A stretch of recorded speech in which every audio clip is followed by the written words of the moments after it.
Balas dendam membawa cinta. Bab 157. Kebenaran. Bagian ketiga. Jenny pun melihat rumah Jason. Terlihat jelas adalah keluarga yang sangat kaya. Jen pun mengikuti Jenny tanpa ekspresi. Di dalam rumah ada karpet yang mahal. Berjalan ke koridor terlihat banyak lukisan dan ada barang antik. Begitu elegan dan tidak berlebihan. Ini bukanlah pertama kali dia datang. Saat kuliah, Jason sering mengundangnya bertamu. Semuanya tidak berubah, hanya bertambah beberapa barang saja. Jadi, Jenny sangat tidak asing dengan rumah ini. "Ketua Jenny, apa kabar?" Jason menyapa, memegang tangan Jenny dan menciumnya. Jenny tersenyum dan berkata, "Kakak kelas terlalu sungkan. Panggil aku adik kelas saja, seperti saat kuliah dulu." Jason pun tersenyum.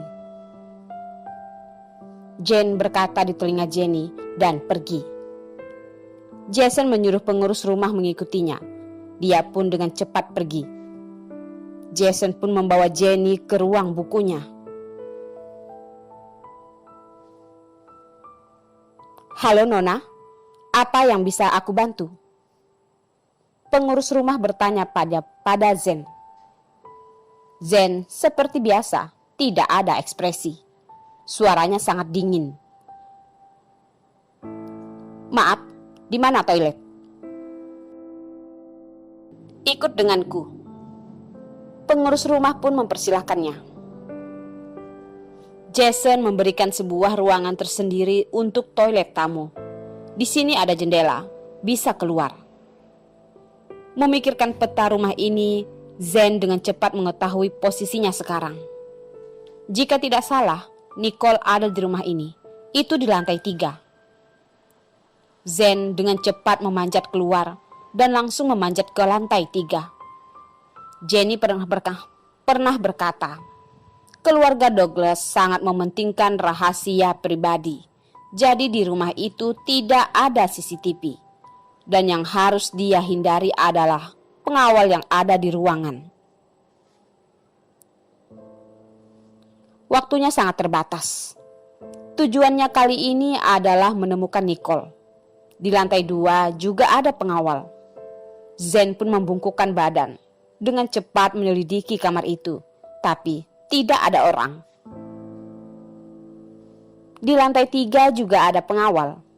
Zen sudah menghafal tempat ini. Kamar di lantai 3 terlihat banyak dari lantai 2. Dan terburu-buru mengecek lantai 2 dalam waktu 1-2 menit. Zen mengecilkan mata. Jika lebih lama lagi, pengurus rumah mungkin akan merasa aneh. Ting! Suara piano terdengar. Zen yang begitu cerdik akankah menerima tanda dari Nicole? Zen pun menghindari pengawal. Diam-diam masuk ke kamar yang terdengar suara itu. Kamar itu sangat besar. Zen pun menutup dirinya dengan lemari. Dia melihat tidak ada orang. Hanya ada sebuah piano. Tidak ada orang. Apakah dia yang salah dengar? Zen sedikit ragu. Tidak mungkin. Suara tadi walaupun tidak keras, tapi terdengar jelas.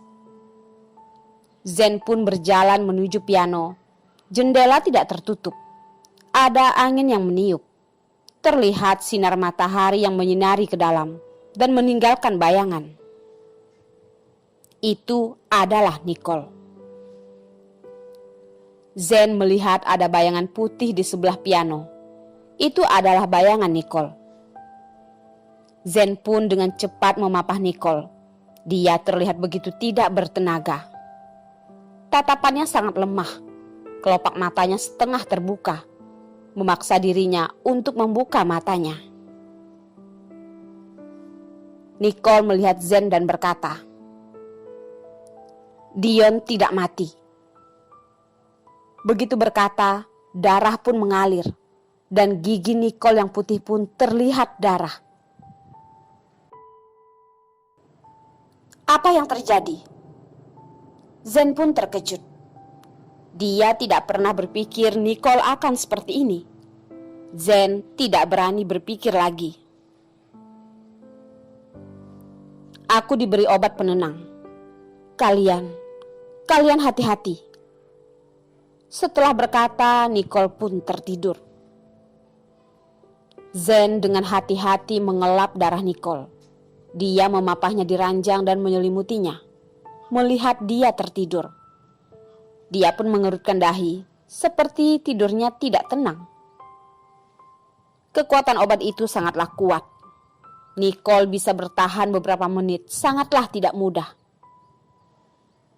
Zen mendengar obat penenang mungkin pun mengerti bahwa ada darah di mulut Nicole. Dia dulunya saat pelatihan juga pernah berlatih ini.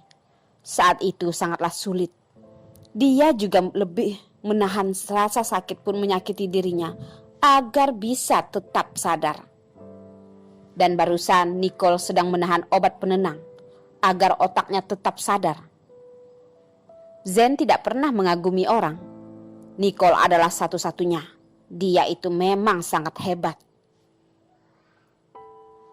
Zen pun tidak membuang waktu lagi. Dengan cepat turun ke lantai 1, mencari kamar toilet. Dengan cepat masuk ke dalam. Dia hanya menggunakan waktu 10 menit. Zen pun menyiram air, mencuci tangan, tidak tegang, lalu berjalan keluar. Di luar ada pengurus yang sedang khawatir. Melihat Zen keluar, akhirnya pun tenang. Maaf, saya diare. Zen dengan dingin berkata. Pengurus rumah tidak berkata, dia pun membawa Zen ke ruang rapat. Dita kembali ke perkampungan kumuh. Melihat Cindy sudah menghilang, dia pun menebak pasti ada orang yang sudah membawanya pergi dan tahu jika Cindy sudah aman. Dita pun merasa tenang. Dia pun melihat gambar yang ditinggalkan Cindy di tiang. Itu adalah orang terlantar dengan baju yang koyak. Di depannya ada mangkuk lusuh. Ini harusnya adalah pengemis.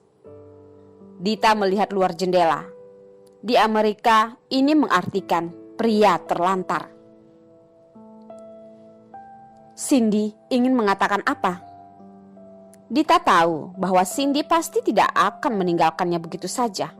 Dia pasti akan mengetahuinya. Dita pun segera memusnahkan segala bukti di kamar itu.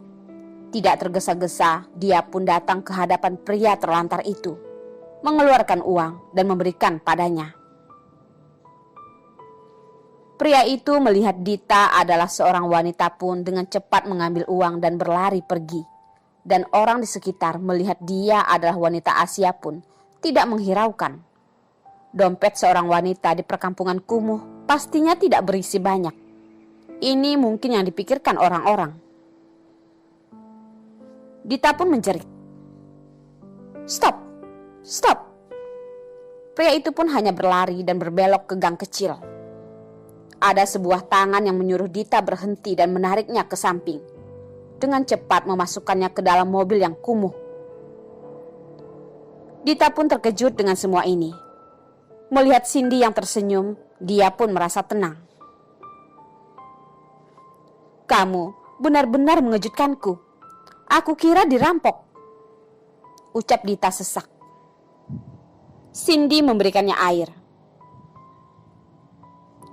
Orang Dion mengikutimu. Aku hanya bisa begitu, ucap Cindy. Ya, cepat pergi dari sini. Pria terlantar itu? Tanya Dita. Kami akan mengurusnya. Tenang saja, ucap Cindy berkata dan menyuruh supir untuk segera pergi.